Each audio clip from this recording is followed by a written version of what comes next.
नमस्कार दोस्तों, मैं प्रवीण सर आपका तान्या एकेडमी में हार्दिक स्वागत करता हूं।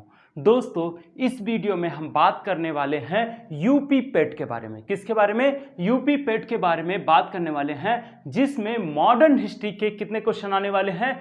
5 क्वेश्चन आने वाले हैं। और दोस्तों, आपको ये याद होना चाहिए कि सबसे ज़्यादा जो क्वेश्चन पूछे जाते हैं वो पूछे जाते हैं युद्धों से। आपके यहाँ क्वेश्चन पूछे जाते हैं। तो दोस्तों, इसमें कुछ प्रमुख युद्ध हैं जिसके बारे में हमें पढ़ना है।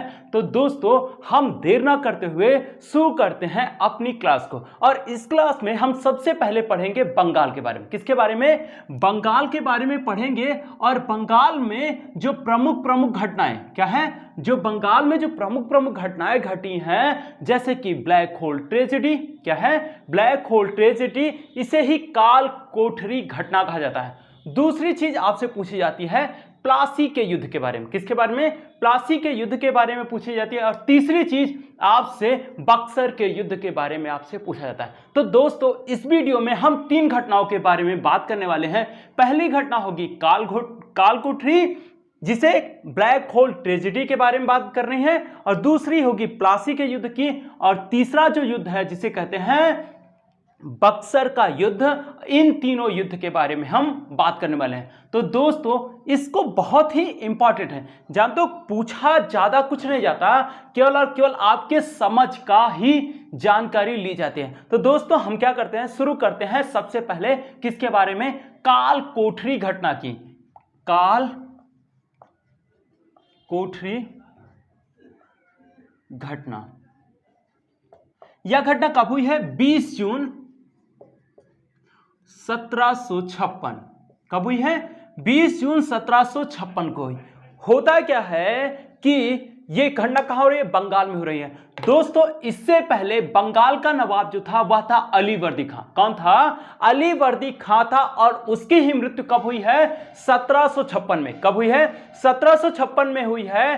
तत्पश्चात उसका दौहित्र क्या है? तत्पश्चात उसका दौहित्र मतलब पुत्री का पुत्र, मतलब कि अलीवर्दी खां की पुत्री का पुत्र कौन शासक बनता है? सिराजुद्दौला बंगाल का नवाब बनता है। और इस दौरान क्या है? इस दौरान बंगाल में कौन लोग निवास कर रहे थे?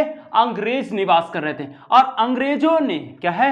अंग्रेजों ने सिराजुद्दौला के भय के कारण, या ये कह लो कि बिना अनुमति के लिए हुए क्या कर देते हैं, अपने किले, मतलब जो उनका व्यापारिक कोठी थी, क्या है, जो उनकी व्यापारिक कोठी थी, उसका क्या कर रहे थे ये लोग? 4 दीवारी का निर्माण कर रहे थे। क्या कर रहे थे? 4 दीवारी, या ऐसे कह लें कि ये बाउंड्री वाल और ये बीच में इनकी फैक्ट्री बना रहे थे। क्या कर रहे थे? फैक्ट्री के बीच में बगल में क्या कर रहे थे? ये 4 दीवारी बना रहे थे, जिसकी इजाजत किससे नहीं लिए थे? सिराजुद्दौला से नहीं लिए थे। ये पहली बात थी।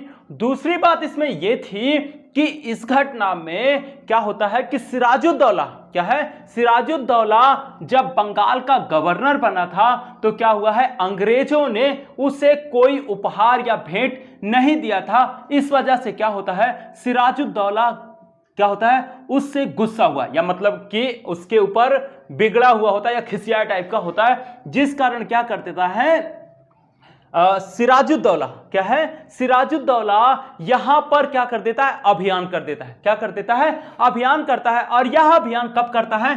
15 जून को। कब करता है? 15 जून को। और 15 जून को जब यह अभियान करता है तो यह कितने दिनों का घेरा डालता है? 5 दिनों का यह घेरा डालता है, जिसके परिणाम स्वरूप क्या होता है कि ये लोग हार जाते हैं और एटलीस्ट इन्हें इसे छोड़कर जाना पड़ता है। और इस दौरान 146 लोगों को, कितने? 146 लोगों को, 146 लोगों को सिराजुद्दौला बंदी बना लेता है। क्या करता है? सिराजुद्दौला बंदी बना लेता है और एक कमरे में बंद कर देता है। क्या करता है? एक कमरे में बंद कर देता है। और दूसरे दिन, किस दिन बंद करता है?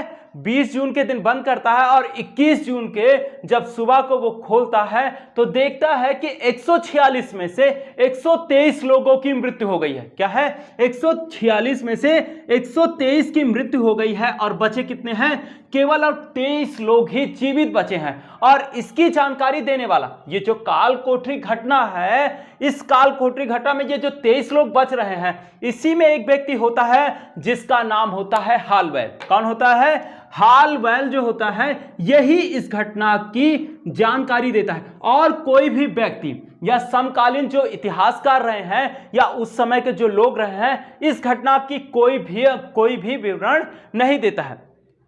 इस घटना का विवरण कौन दे रहा है? हालवेल दे रहा है। यह घटना कब हुई है? 20 जून 1756 को हुई है। अभियान कब किया है? 15 जून 1756 को, और 5 दिन बाद इसे क्या कर लिया है? जीत लिया है। और होता क्या है? इस घटना का विवरण देने वाला कौन है? हालवेल है। और होता क्या है कि इसमें जब एक छोटे से देखो दोस्तों, गर्मी का महीना हो और उसी महीने में क्या कर दिया जाए? एक कमरे में, क्या है, छोटा सा कमरा हो और उसी में कुछ मतलब कि 146 लोगों को ठूंस कर भर दिया जाए। कैसे? ठूंस के भर दिया जाए तो क्या होगा? कुछ लोग क्या होगा? सांस ना लेने के कारण क्या हो जाएंगे?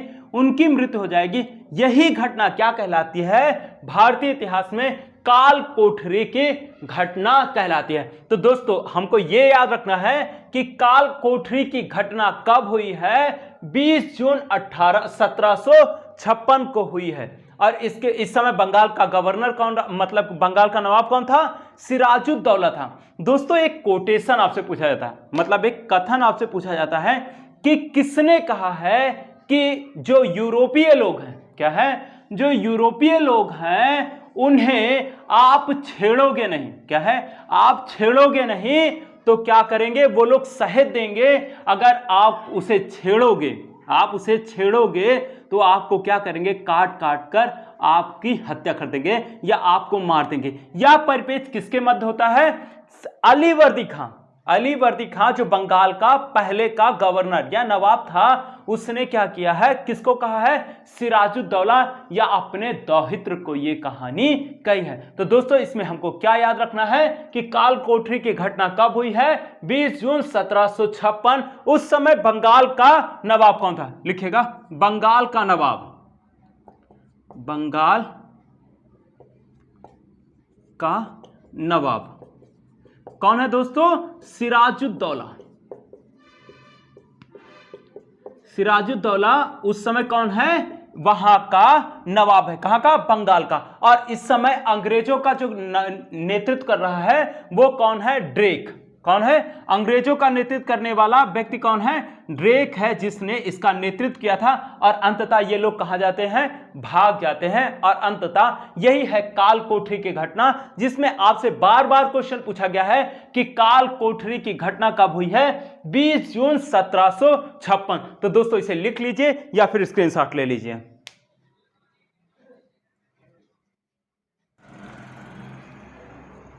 दोस्तों अब हम बात करेंगे किसकी? प्लासी के युद्ध के बारे में। प्लासी का युद्ध 23 जून 1757 को हुआ। कब हुआ है?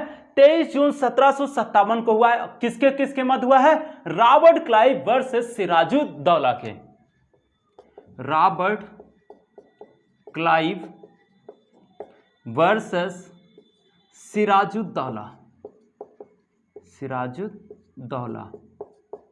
सिराजुद्दौला होता क्या है दोस्तों? इसका सेनापति क्या है? इसका सेनापति कौन होता है? मीर जाफर। कौन होता है? मीर जाफर, जो क्या करता है? इस युद्ध में सबसे बड़ी भूमिका निभाता है कि इस युद्ध में जीतेगा कौन कि हारेगा कौन। दोस्तों होता क्या है कि सिराजुद्दौला क्या है? सिराजुद्दौला अली वर्दी खां का नाती है। क्या है? अली वर्दी खां का नाती है, मतलब उसकी पुत्री का पुत्र है। तो होता क्या है कि अली वर्दी खां क्या है? अली वर्दी खां को कोई पुत्र नहीं था, तो मतलब उसने क्या है? अली वर्दी खां ने क्या किया था? अपनी पुत्री के पुत्र सिराजुद्दौला को क्या किया था? सत्ता को सौंपा था। होता क्या है कि अली वर्दी खां जो था दोस्तों, यहां पर एक कोटेशन क्या है?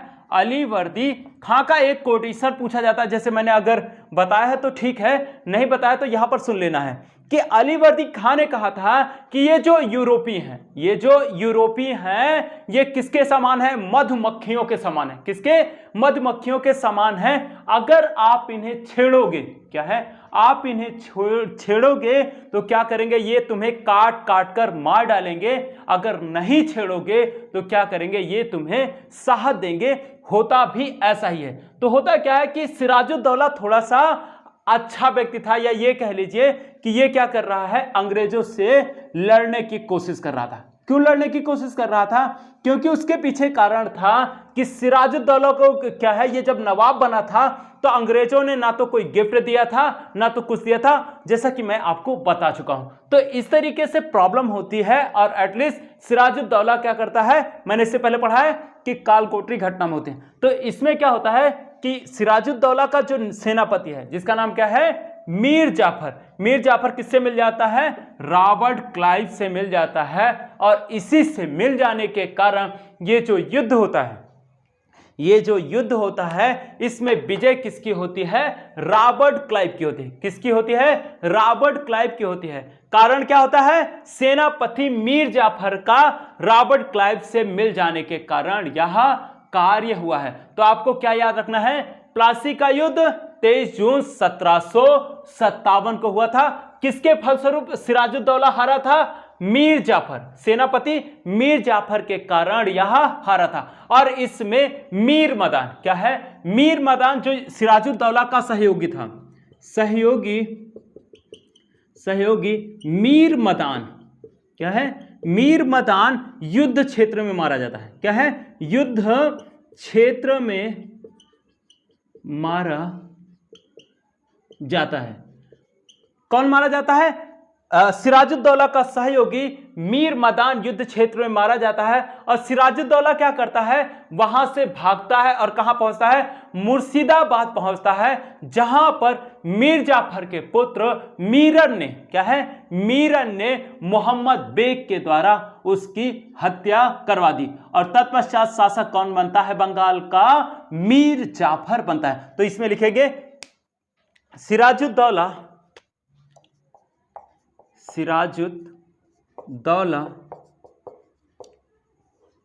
भागकर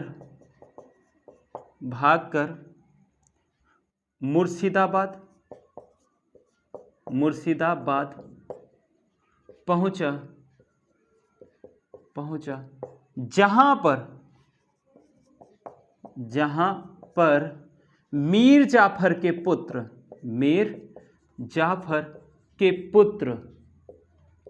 मीरन ने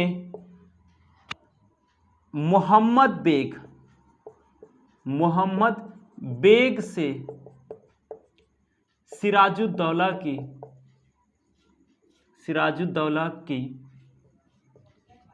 हत्या करवा दी। ठीक है, इसे लिख लीजिए या फिर स्क्रीनशॉट ले लीजिए। हो गया?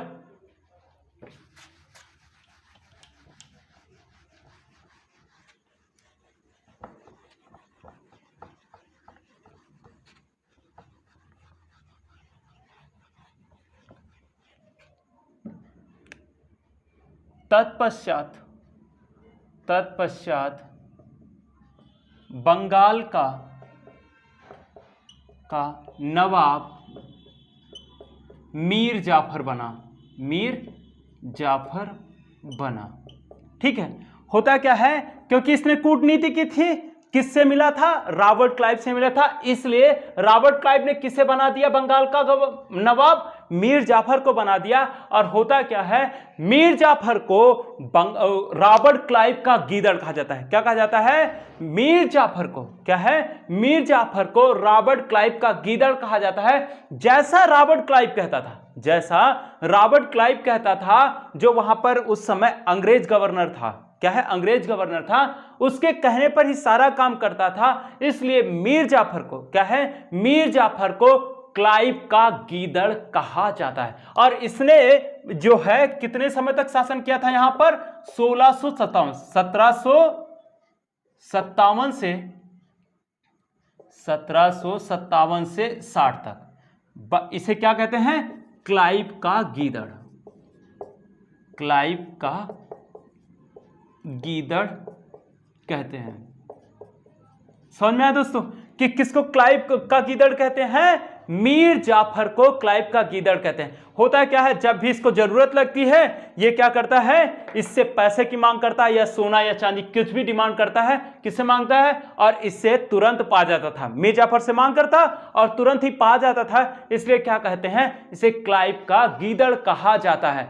होता क्या है, तत्पश्चात होता क्या है कि कुछ चीजें जब इसके पास पैसे खत्म हो गए हैं तो देगा क्या, तो इसके जगह पर क्या है, मीर जाफर के जगह पर उसके दामाद मीर कासिम को शासक बनाया जाता है। क्या कराया जाता है? मीर कासिम को शासक बनाया जाता है। और मीर कासिम क्या होता है, कब तक शासक रहता है? मीर कासिम, मीर कासिम, इसका टाइम पीरियड है 1760 से 63। होता क्या है कि यह व्यक्ति भी अंग्रेजों के अकॉर्डिंग ही काम करने की कोशिश कर रहा है, लेकिन होगा क्या कि एक वो होगा, वो होने का मतलब यह है कि एक अंतर्द्वंद होगा, क्योंकि जो राजस्व मिलने वाला था, जो राजस्व मिलने वाला था, सर्वाधिक अधिकार किसका था? अंग्रेजों का अधिकार था। और इसमें एक संधि हुई थी, जब मीर कासिम को नवाब बनाया गया था तो एक संधि हुई थी जिसमें उसके 3 क्षेत्र मिलने वाले थे।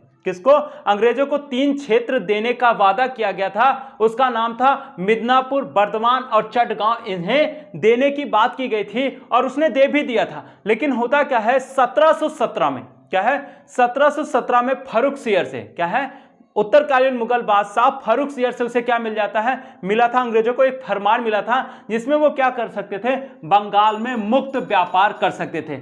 इसी के फलस्वरूप ये लोग क्या कर रहे थे, ये खुद के व्यापार पे तो व्यापार कर ही रहे थे, लेकिन ये जो दस्तक था, ये जो हस्ताक्षर था, इसका दुरुपयोग करना शुरू कर दिए थे। दुरुपयोग कैसे करते थे? जो भारतीय थे उनको भी टैक्स में ये क्या करते थे कि जो बंगाल के नवाब को जो टैक्स मिलने वाला था उसमें भी क्या करते हैं कि ये कहते हैं कि तुम मुझे आधा पैसा दो। क्या है? तुम मुझे आधा पैसा दो, जिसके लिए मैं क्या कर दूंगा, तुम्हें मुहर दे दूंगा, जिससे क्या होगा, तुम्हें उतना टैक्स वहां पर नहीं देना पड़ेगा। तो इसलिए क्या करता है, मीर कासिम ने उनको भी राजस्व से मुक्त कर दिया, ये जो टैक्स था उससे मुक्त कर दिया। इसी कारण मीर जाफर और तुरंत ही किससे में युद्ध होना शुरू होता है या अंतर्द्वंद शुरू हो जाता है, अंग्रेजों में अंतर्द्वंद शुरू हो जाता है। और तत्पश्चात ये भी कितने समय तक, 63 तक ही शासन रहता है। और तत्पश्चात ये कहां चला जाता है, ये अपनी राजधानी मुर्शिदाबाद से मुंगेर स्थापित कर लेता है। कहां कर लेता है? मुर्शिदाबाद से मुंगेर स्थापित कर लेता है। क्यों? क्योंकि मुर्शिदाबाद में क्या है, मुर्शिदाबाद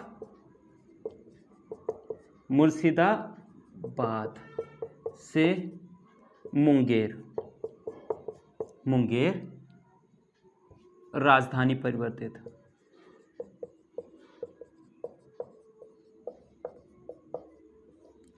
ये मुर्शिदाबाद जो था ये बंगाल में था, तो ये बंगाल में ही कौन लोग रह रहे हैं, अंग्रेज रहे हैं। तो इसमें क्या हो रहा है, इनका ज्यादा हस्तक्षेप यहां पर हो रहा था, इसलिए मीर कासिम ने अपनी राजधानी कहां परिवर्तित कर ली, मुर्शिदाबाद से मुंगेर स्थापित कर ली। और होता क्या, ये थोड़ा सा विद्रोही भावना में आ जाता है। और इसी विद्रोही भावना के कारण 1363 में क्या है, 1363 में इसे नवाब के पद से पुनः हटा दिया जाता है और पुनः नवाब कौन बनता है, मीर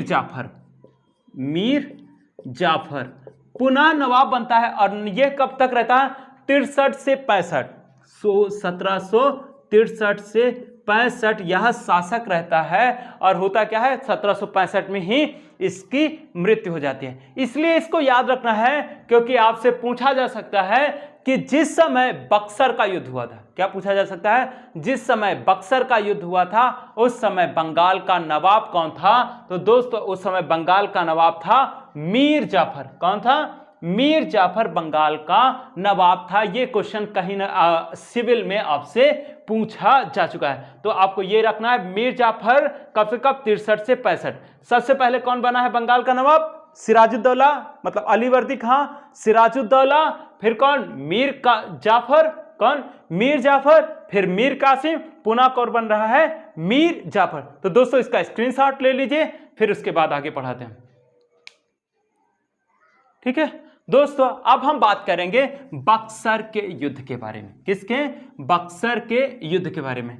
होता क्या है, जो मीर कासिम है, क्या है, मीर कासिम है, वह विद्रोह की स्थिति में होता है। वो कहता है कि तुमको तो हम छोड़ेंगे नहीं, क्या है, तुमको तो छोड़ेंगे नहीं। तो इसी के फलस्वरूप क्या है, इसी के फलस्वरूप ये क्या करता है, 3 लोगों का गुट बनाता है। कौन? मीर कासिम एक गुट बनाता है जिसमें कौन कौन लोग शामिल होते हैं? मीर कासिम सम्मिलित होता है और मुगल बादशाह, क्या है, मुगल बादशाह शाह आलम द्वितीय, कौन सम्मिलित होता है? शाह आलम द्वितीय सम्मिलित होता है। और एक व्यक्ति कौन शामिल होता है? अवध का नवाब शुजाउद्दौला इसमें सम्मिलित होता है। और इस युद्ध में भी किसकी विजय होती है? अंग्रेजों की विजय होती है। तो दोस्तों लिखेंगे हम बक्सर का युद्ध।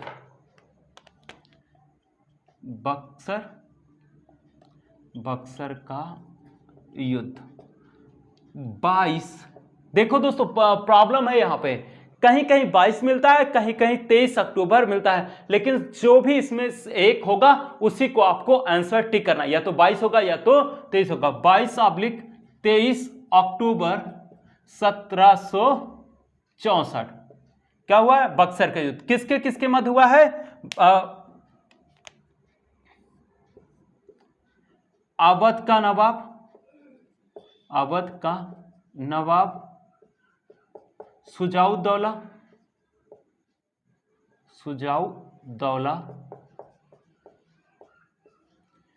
मुगल बादशाह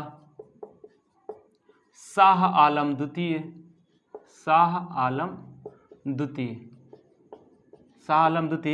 तीसरा मीर कासिम अंग्रेजों की तरफ वर्सेस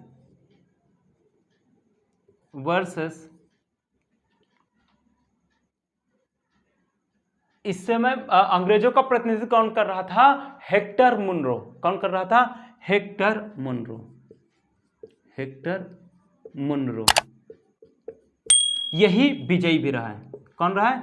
यही विजयी भी रहा है। और इसमें क्या होता है कि इसमें जो होता है कि ये जो तीनों सेनाएं थी, ये तीनों सेनाएं पराजित होती हैं और इस युद्ध में हेक्टर मुनरो विजयी होता है। और इसी के द्वारा क्या है, इसी के द्वारा कहते हैं जो अंग्रेज थे, क्या है, जो अंग्रेज हैं वो कहते हैं कि हम किसको, मतलब कि भारतीय लोग किसको अपना प्रतिनिधि मानते थे? मुगल बादशाह। किसको? मुगल बादशाह। और मुगल बादशाह को भी ये लोग क्या करते हैं? अंग्रेज पराजित कर लेते हैं। तो ये कहते हैं कि जहां तक मुगलों का आधिपत्य है मैं उसे अपना साम्राज्य मानूंगा। तो इस युद्ध में पराजित होने के पश्चात अंग्रेजों की स्थिति और ज्यादा मजबूत हुई।